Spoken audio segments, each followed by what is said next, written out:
Hey, this is Mr. Hansen. I'm looking at a function with you. It says f of x equals negative 16x squared plus 80x. This portion of the function right here is x is time in seconds, and this first term has to do with gravity. So what's happening here is we put the number of seconds in, we square it, times it by negative 16, and that's the pull on gravity based on how many seconds it's been since an object has been dropped or since it's been accelerated from the ground.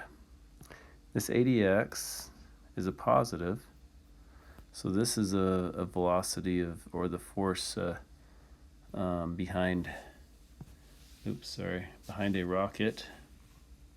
So we have the force of gravity bringing something back down to the earth, and then the force of the rocket taking something away from the earth.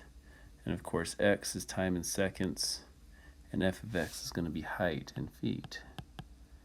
And you can kind of imagine how this works. You shoot a rocket up in the air, it goes up, and then eventually it comes back down.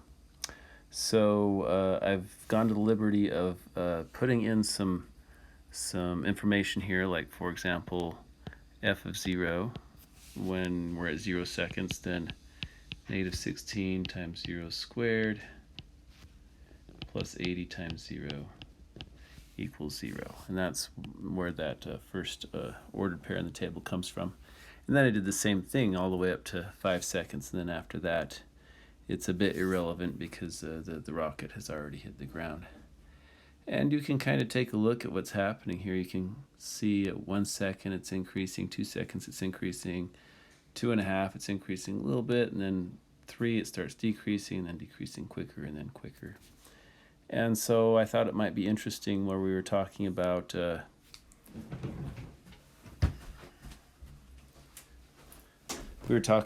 intervals of rate of change over an interval. I thought it might be interesting to look at this. This is definitely not a linear equation. It increases and decreases, and there's some different rates going on here. So let's take a look at the interval from 0 to 1. In other words, right here, what is going on with the height? And I'm going to kind of label these 20, 40, 60, 80, and 100 right there. So from 0 to 1, and you might remember finding a slope from a table. It's just y2 minus y1 over x2 minus x1, so 64 over 1. So we're picking up at 64 feet in 1 second. We went 64 feet up. What about from interval 1 to 2?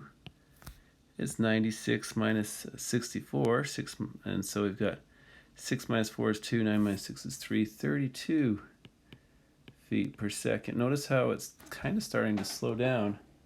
What's going on here is gravity is kind of pulling it back to the earth. And then from 2.5 to 2 to 2.5, it looks like 100 minus 96 is 4 over 1/2. That's going to be 8 over 1. So 8 over 1 from 2 to 2.5. Oh, I didn't put 2.5 in there. I put 3, 2 to 2.5. And then from 2.5 to 3, well, it's decreasing. So now we're at negative 8. So 2.5 to 3 is a decrease, minus 8 feet per second. And then from 3 to 4, it looks like we're going negative 32 feet per second.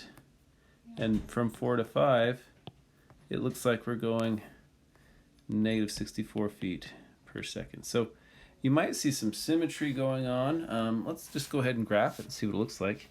At 2.5, we're right there at 100. And at 2, we were at 96. 96. At 3, at 1 and 4, oh, I did that wrong.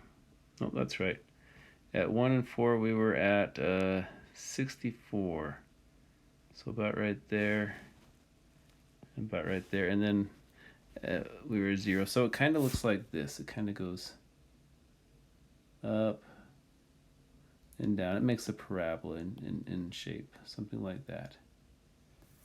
And I guess one last thing that you'd really want to consider is what do you think is going to happen in terms of its height? What's the average height from 0 to 5 seconds?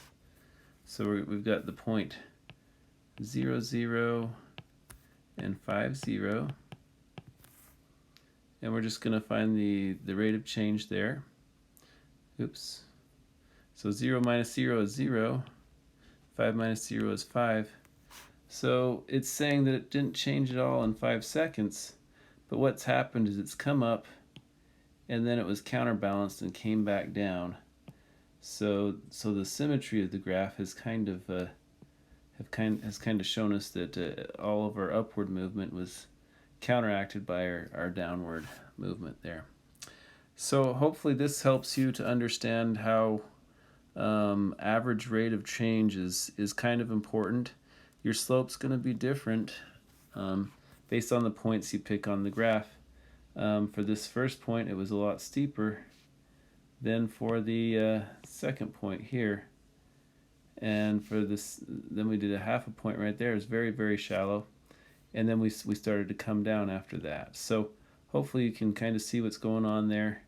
And again, a very important application for rate of change. And thank you for watching, and have a good day. Thanks.